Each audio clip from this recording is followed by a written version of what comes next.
Hi guys, welcome back. I hope you've had a great week and that you've been taking care of yourselves and each other. If you're new here, hi, my name's Bryony and I post a new video every week, including social media reactions and social commentary, and sometimes little chatty vlogs. And today I wanted to chat about some of the crazy things that have been going on in Aussie politics. And it's been making me really question recently what happened to the Australia that I grew up in. I'm 35, so I grew up in the 90s. And when I was a kid, I always felt like Australia was a place of freedom, acceptance, and tolerance. But more recently, in the last few years, I've been looking around and wondering what's happened to us? What's happened to our society? What's happened to this Aussie culture of freedom and mateship and tolerance? So let's have a little chat about it. I really feel like freedom as a human right is one that's been gradually and steadily undermined and stripped away from us over the last few years.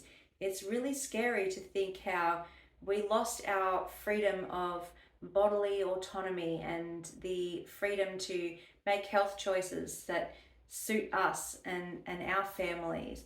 And we even lost our freedom to go outside of our house, to go to work, earn money to support our families. We lost the right to interact with our family and our friends and to enjoy out the outdoor environment. And it's really sad to think back to those times. And even now, the Albanese government is proposing a bill that is going to affect freedom of speech and freedom of the press.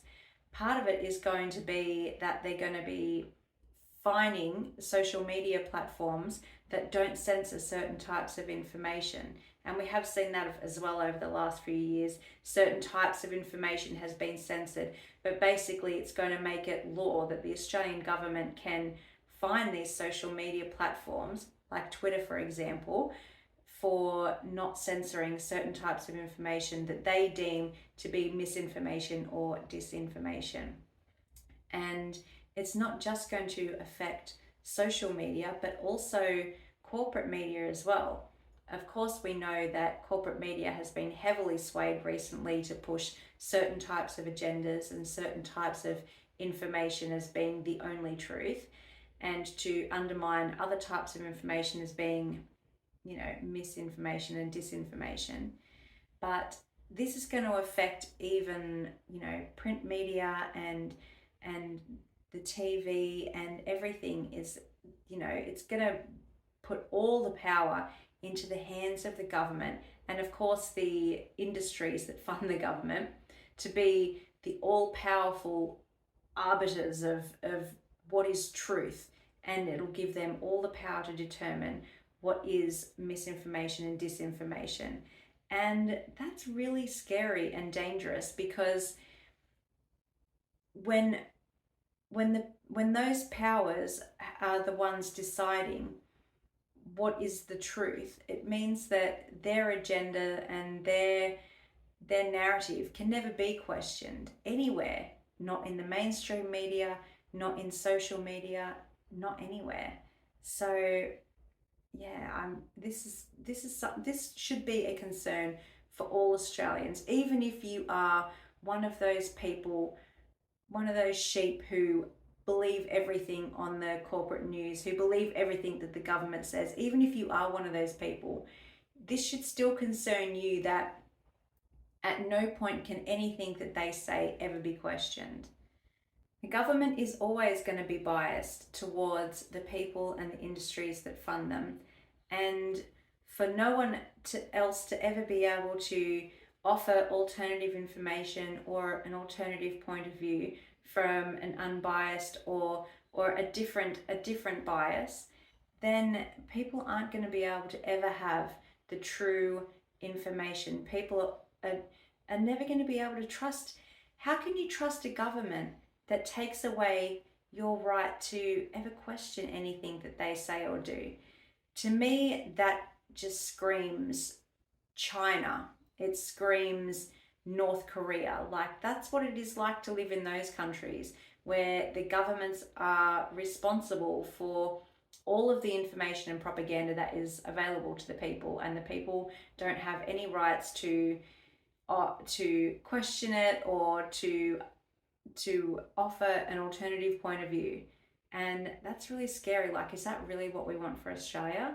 And I just can't believe that this is even a thing. But you know, the first steps towards this sort of began during the lockdown and during all the COVID craziness. And now we're really seeing that it could come into full effect, where the Australian government is going to be the all powerful keepers of truth, and it'll be just the Australian people just have to keep quiet and obey. Another really fucked thing that's going on in Australian politics right now is the voice to Parliament. If you're not Australian, maybe you don't know or you haven't heard, but we're going to have a referendum here to determine if the Indigenous Australians, the Aboriginal people, should have what they're calling the voice, and that is giving their vote. It's almost like giving them two votes to everyone else's one, and it's going to basically give their opinion double the weight of anyone else's, apparently. But what it's really doing is dividing people in Australia based on race, and that's why I really hate this disgusting propaganda campaign that's going along with it, that basically if you don't vote yes for the voice, that you're racist. To me, everyone in Australia is the same. It doesn't matter if you're an Indigenous Australian, if you're descendant from the British first settlers, it doesn't matter if you've come here from a completely other part of the world. This is a multicultural country. There are people here from all over the world, from Asia, from Europe, from the Middle East, from Africa, from literally every corner of the globe. There are people, and they come to Australia to live, and it shouldn't matter. No one's voice, no one's opinion should mean more or have more weight here than anyone else's. We should all just be the same. And you know, the concept behind, well, the concept that they're trying to push behind this voice is that it's going to help the Indigenous community. But what I see happening, and maybe I'm just a conspiracy theorist, but can you blame me?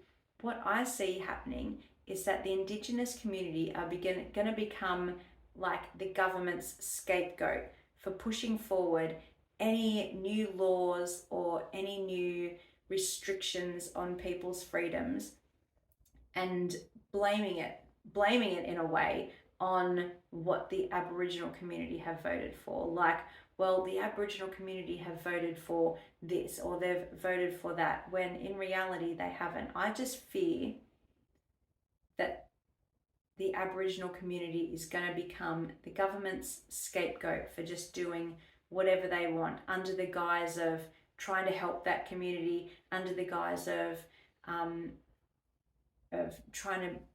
equality, basically. And to me, it is the exact opposite of equality. It's almost like positive racism. You know, like the idea of positive racism, where, you know, this community has been oppressed in the past, so to make up for it, we're going to give them more and more and more, instead of just everyone is the same, except that mistakes were made in the past, and the Indigenous community had terrible atrocities against them from the early British colonialists. Like, it was a terrible time for them, and like a lot of mistakes were made. And I feel like everyone in Australia, we all know, and you know, we all know about it, and it's, instead of just really embracing this idea of equality in that we are all the same, it's actually dividing the country even more by saying one community is more than or better than or above the rest, and it doesn't make sense. And I just feel like voting yes for the voice is voting yes to racism and racial inequality. In Australia, everyone should be the same. Everyone is the same. We are one, but we are many. And from all the lands on earth we come. And I just feel like that um, that sense of mateship and everyone belonging, it's gone. And I find it really hard now to recognize the Australia that I grew up in, that I used to be so proud of. I used to feel so proud of being Australian, and now I just think like, oh my God, this is just an extension of communist China now. It's really a bummer. And I can't believe the way that our society has changed. And I really wonder what has to happen to get it back. All I can tell you is that I will not be voting yes on The Voice. And I really hope that people can really get behind fighting against this anti-freedom of speech bill as well, because I feel like these are two massive things that are going to forever change Australia and what it means to be Australian. So let me know what you think down below. I know that it feels really like heavy and really like the end, of Australia as we know it. But you know, there's still time that if we all stand together, we can fight for the Australia that we know and love, that we grew up in. So comment down below what you think about all of this stuff. And if you've watched this far, please comment a kangaroo emoji down in the comments. If you like this video, hit the like button. If you didn't like this video, you can also hit the dislike button. That's fine as well. It all helps me in the end. So until next time, guys, mwah, take care of yourselves and each other. Bye.